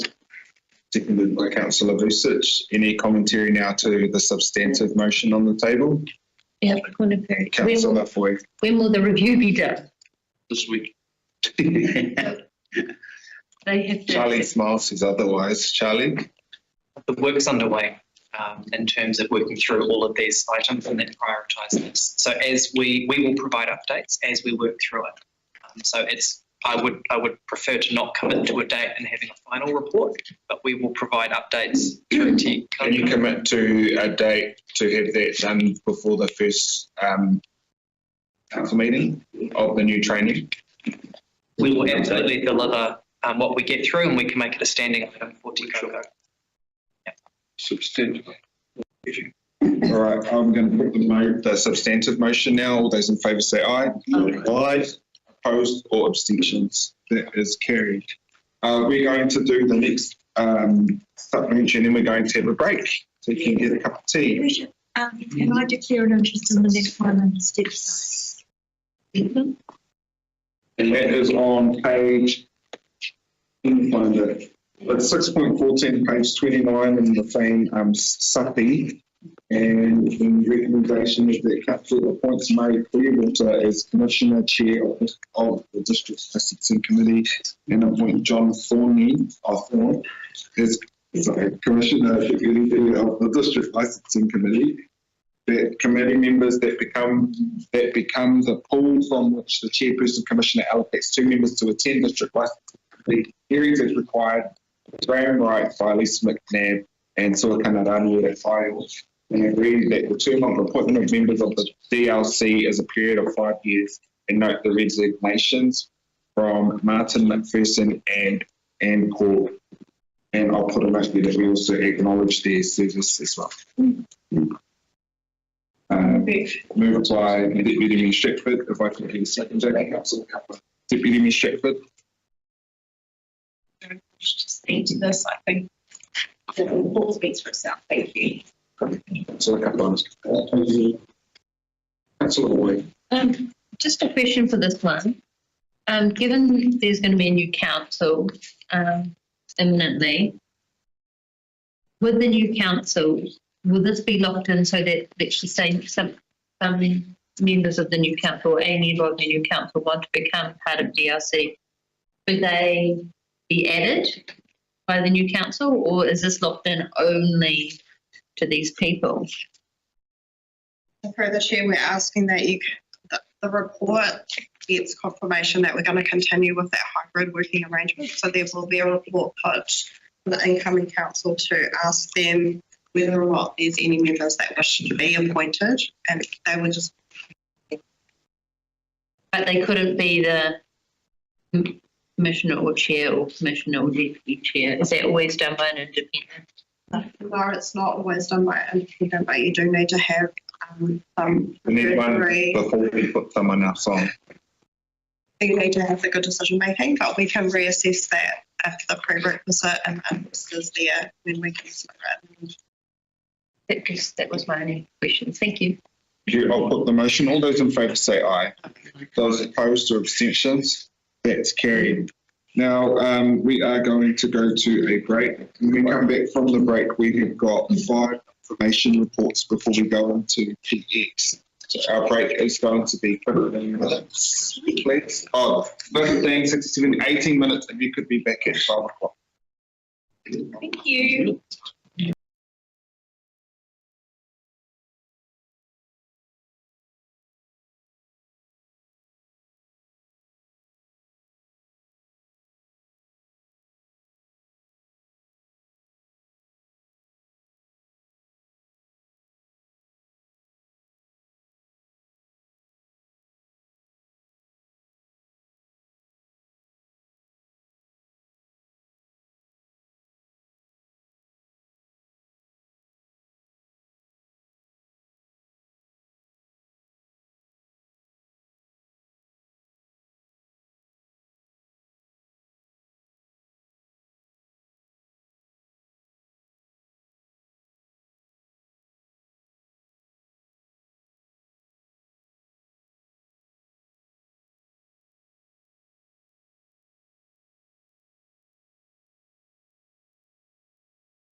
Welcome back to final the council chambers here. Here we are going to item 7.1, Alcohol and Regulatory Licensing Authority Annual Report for 24-25, which can be found on page 561 of the Board's moved by Councillor Court and seconded by Councillor Deputy Shepherd. We'll go over to you, Councillor Court. Second is Ruth, thank you. Deputy Shepherd. Thank Thank you. What I will say to this is this report will be very helpful as our council works with Local Government New Zealand on our remit. And I'll put the vote. All those in favour say aye. Aye. Those opposed or abstentions. That's carried. We are now going to go to our community board minutes for September 2025 on page 577 of your agendas. I will move that to the seconder. The councillor research, thank you. The first community board is Tapu Community Board. With our chair, I might hand over to Councillor Paul, which you should like. Just in terms of the land drainage bylaw paper, they hadn't come to the community board yet, but that will come next Tuesday. And also, I think they were going to be given the submissions that the community board asked for as well. We went to the KBA meeting last night, Kaitaia Business Association, and one of the matters they brought up was the large digital sign in Kaitaia. The community board put in an RFS in May of this year, and it still hasn't been resolved. And there was a whole PowerPoint presentation about it last night at the meeting. We've been told that Ruben is addressing that, as well as our legal team, I've been told. Is there any further updates for us on that? Because it seems to be a point of frustration for the community. Yeah, no, happy to hear that. Yeah. The premise of what was shared last night by the Business Association is that the digital sign was a part of the Tapu Revitalisation project, the funding for it, but it hasn't been transferred over to our asset register. That's correct. So it hasn't been the costs associated with that are kind of in limbo, and it has had a breakdown that has got significant cost for it. So while it's in limbo, there's no revenue being generated from it. It's not doing its purpose, and we believe that you, Ruben, are our champion in council overseeing that one. So if there's any updates that can then be passed on. Okay. Yeah, the only through you, Mr. McCall, Chair. Staff is actively working on trying to find a solution forward with consideration to the fact that it currently is not sitting as an asset managed or maintained by council. There's a couple complexities with one, the partial land that this sign sits on. There's challenges with the infrastructure, i.e. power to the sign itself, which would require significant works to try and remedy. We're looking at alternate options, for example, solar powered type solution to see if that's even viable. We understand that it hasn't been working and trying to balance the need that the community has with council's current limitations on what we can do to try and support throwing money at it that hasn't been allocated or budgeted for that specific user purpose. It's a part of potentially looking at relocation to council land. Yeah, it could certainly be an option that we're exploring. I am aware, Councillor Foy, that my manager of property and facility has been in-person meeting with Business Association. We've obviously updated the community board about a month and a half ago. We're aware of the issue and we continue to progress it as best as we can. With that in mind, I'll commit to trying to get a further update following recent meetings and discussions, and I'll endeavour to put something in Friday notices this week to give you where that's at. Thank you. Kia ora. Kia ora, Reuben. Further to that, it's not the frustration from the board isn't just about that one sign.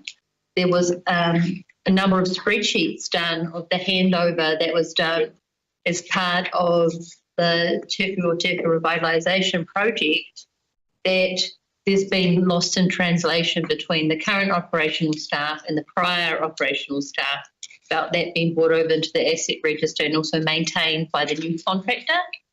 So a lot of those assets haven't been brought over into the new contract. So that matter has not been addressed, and it's been a couple of years now. So I think it's a greater issue, not just about the sign, but about all that work and effort that went into having that handover process, all of the documentation required, and then because staff members left, it hasn't transpired into our current operations. Through you, Mr. Mayor, you're rightfully correct and acknowledge the fact that it perhaps hasn't been addressed. It has now been looked into quite heavily in the last month and a half since this issue has arisen. And some of the things that we are finding is that some of that handover documentation isn't entirely complete. So we have a better picture of what's missing, and we're working towards to try and find a solution to make sure that we have accounted for everything in that, and so that we can then plan for it, maintain it, help support the community in that effort. So yes, acknowledge that perhaps there wasn't a smooth transition, and at the same time, have found that out in recent months, and we're working quickly to try and resolve those and tie those loose ends up. Community book can be updated. Yeah, I'm looking forward to. Yeah, looking forward to, as I've committed to, delivering operations we present to the community quarterly now. Looking forward to coming back and visiting your community and presenting any update on this, hopefully before then, but certainly we'll have some updates by the time we get to meet back up again with your community board. Thank you. Councillor Ford, as the two community will take this as an action item. Formally transfer over to the new board. I'm not sure how the action items are listed, or there might be an opportunity at next week's meeting to get it listed. If there's a list of action items, this has been brought up for a number of times, and actually the condition of the assets has reduced over the last 2 years because no one's been maintaining. And so we don't want the bar to be raised higher because the internal paperwork wasn't done. Can I raise a point of order with respect? Yeah. That's right. It's not in relation to the minutes that are before us. Yes. No way. Granted, we will, I will ask for any questions on the Te Heke Community Board minutes and our agendas from at the table. No, then we're going to go over to the Mayor Whangan's Whanganui Community Board and Chair Ward for commentary on his. Thank you, Moko. Just take them as read and point out the large number, which is usual for our board, of funding applications for our community grant fund that we approved. It's just been a privilege to work with such a great team these last 3 years and to actually be able to contribute towards amazing events and some infrastructure, in fact, across the wellbeings within our communities, and identify and acknowledge all the community groups that apply and come to us and present to us, and all the amazing mahi that they do. Without these volunteers, you know, I'm a great advocate for wellbeings, the nice to haves, and should they go, it will be a very sad day amongst our community. So I just want to acknowledge all those volunteers out there and my amazing board members, and also Councillor Ancourt and Councillor Dave Kappa, who contributed and attended our meetings over the last 3 years, and to you, Mayor Moko, for affording me the seat at the table and a squeaky voice on behalf of the community and my people. Much. I'm going to take the opportunity on there to highlight the funding that our community board distributes to our communities. And it's great to see that all of those funding decisions are available in a one-stop shop on our website now, which is great to see. The government have announced a new $10 million regional event fund. The strings that come with that new $10 million regional events fund is a 25% share of the total costs of an event that they would fund have to come from local authorities. We, of course, do not have an event fund as the Far North District Council that base the chopping block several annual plans ago, but we do still have our community funding. So my question to the organisation is, or it can be in kind, it doesn't have to be straight cash, but it could be in kind, is making sure that we are geared up for what that looks like. When I imagine many community groups across the Far North are going to be looking at a $10 million pot, wanting to make sure that we get a share for us here in the Far North, but then also looking to council and our community boards to say, oh, what can you put up towards this, and how do we make sure that that process doesn't catch us on the back foot, but that we are proactive in whatever that process or letters of support or the share coming from community financing looks like. Has anyone in the organisation picked up on that yet? Or if not, the opportunity to before our new community boards get sworn in. Someone can nod and say, got it. Thank you. Any questions or comments on our Bad Islands Whanganui Community Board on this? Then we will go to Kaipui Hokianga Community Board and pass over to Chair Runkin. So I'll take our minutes as read. Just want to highlight a couple of things. Our placemaking event that's going ahead, and just acknowledge the Kaipui Business Association and the part that they've played in this work. So the first engagement has happened, and there's been strong support from our local businesses to get and be a part of our town beautification planning. The first stage is to clean the shops. So thanks to Linda Bracken and staff, they've gone up and down the streets and delivered that idea to our business owners. So that's great that that's happened. Also, just to acknowledge the Kaipui Business Association again for their planning of the Kaipui Christmas Parade that's going to happen. They're going to take care of that for us this year. Also, Linda noticed the new bins in town, so thank you to staff for getting that underway. Some of our bins up our main street were far less than new, so it's nice to see some clean bins in our main street on Broadway. Apart from that, funding events, our funding that we gave out at our last meeting, a few events was funding for Christmas events out in the Hokianga and Rawene, and another smaller event in Ohawa. So nice that our smaller rural communities are getting a taste of some funding for Christmas events. I'd also just like to acknowledge our Kaipui Hokianga Community Board members for their work over the past 3 years. Also to you, Councillor Vusic and Councillor Kapa, for your participation in our group, and to you, Mayor Moko, tēnā koutou. Councillor McNally. Page 601. This got my achievement. Approve the use of $57,000 for town beautification funding for capital works improvements paid for Holding Limited last financial year. So has the work been done? Beautification, landscape areas, street furniture? No, the funding has gone through, but the work hasn't been completed. Yeah. I believe it's been timed to coincide with our library. And that made me look at all the money that each board gave away. Te Hiku 25,000, Barb Island 67,700, and Whakareria 95, 187,000. Good month. If you're a community out there looking for funding, I'd suggest you come to the last meeting of the year.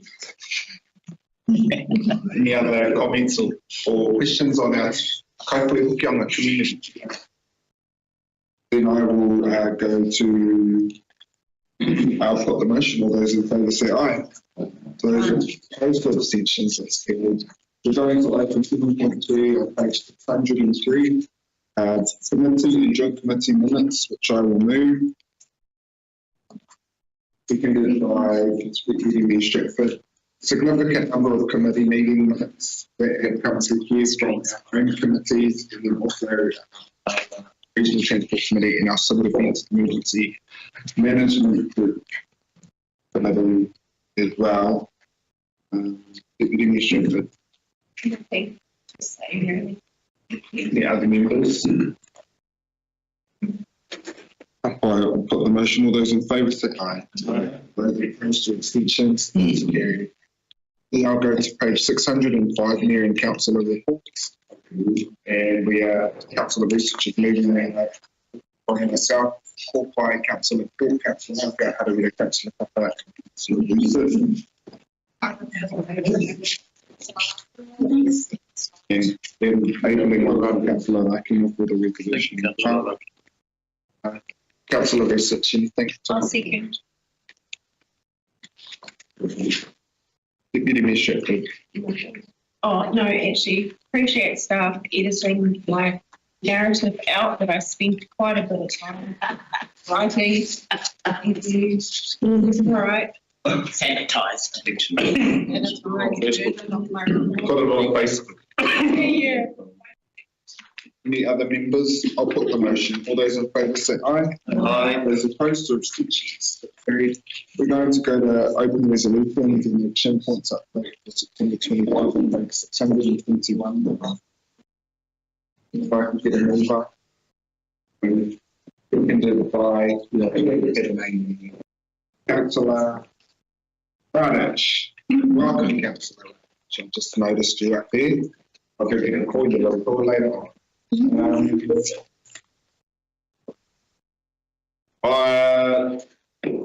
Honestly, well, I'm not going to go through this at today's meeting, but all of this is going to go to the next council. My encouragement, Mr. Chief Executive, to our organisation is to have these set up for success for the incoming council. And that's what I was saying in that regard. Councillor Radich, anything to add to the open resolutions?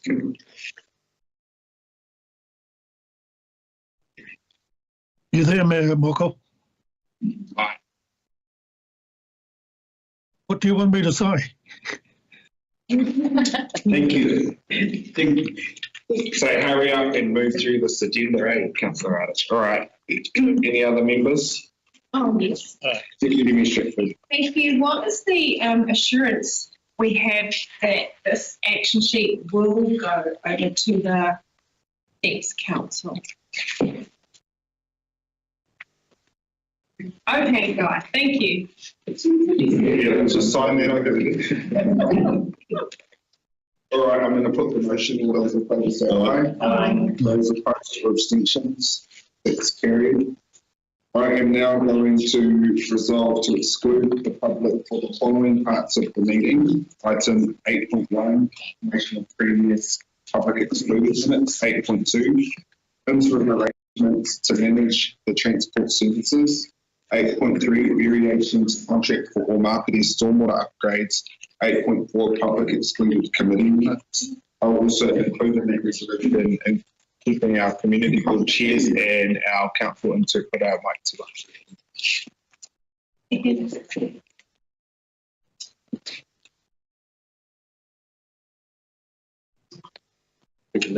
if a member wishes to carry concerns.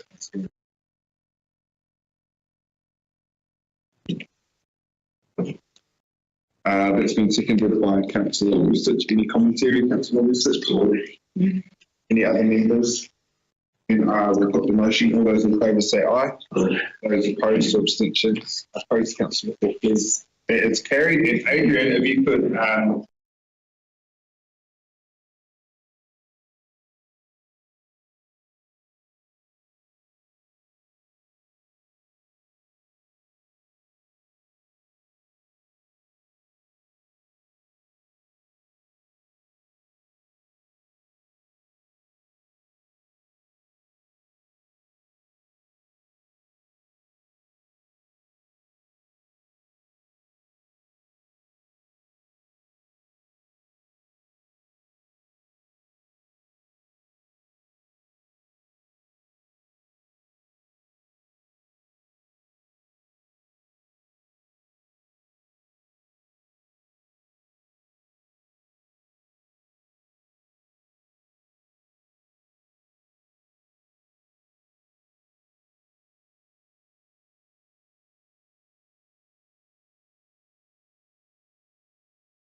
Hello and welcome back to today's episode of the Final District Council Ordinary Council Meeting, season finale.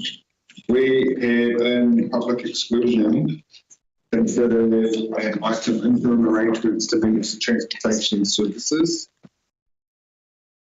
We are releasing that resolution with figures redacted to the public. We also considered a variation to contract for the marketing stormwater upgrades. We are releasing that resolution with the numbers redacted. We also considered Te Koekoe CCO committee recommendations. That was on adopting our final holdings limited statement of intent. We also noted the letter of expectation that we sent to them. We also had some 3 director appointments, and we also set director fees for that organisation. Staff will be releasing that report for you to follow up on once we've had confirmation from those director appointments. And that is our final ordinary council meeting. Havala, ngā mihi, and thank you to everyone in our 3 final languages, Waiting, Te Reo, and English. And I will close this off with karakia. O te tapo o ngā kōrero ka irihia ki ngā pātua tō tātou pare ki ngā koko mahara haumi e. Tātou.